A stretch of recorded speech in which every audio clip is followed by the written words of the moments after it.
Myanmar's troubled legacy of ethnic division and army rule is a big challenge now in its response to the earthquake. Then known as Burma, it gained independence from Britain in 1948. In place of the Union Jack, the Burmese national flag was hoisted with all due ceremony. And from 1962 to 2011, it was under military control. For many years, it was considered a pariah state accused of gross human rights abuses and subject to severe international sanctions.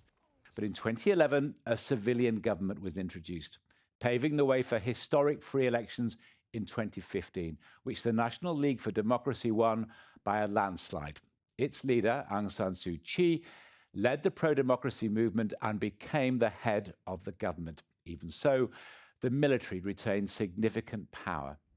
Then, in 2017, the army conducted so-called clearance operations, which drove more than 500,000 Rohingya people to neighbouring Bangladesh and led to allegations of genocide at the UN's top court.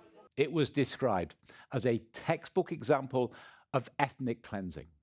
The Rohingya are a Muslim minority, but they are not recognised as one of Myanmar's official ethnic groups and have been denied citizenship since 1982, making them the world's largest stateless population. The brutality with which they were treated undermined the new government's international reputation and highlighted the military's continued grip.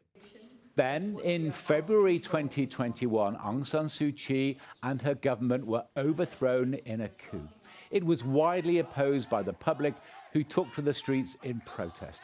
The military responded with deadly force and widespread arrests. In response, many civilians joined armed rebel groups, and the country descended into civil war.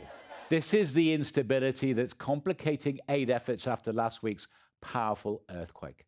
The self-styled opposition government in exile has called for a ceasefire, but there are reports that the military has continued to attack rebel targets, something the UN described as completely outrageous and unacceptable.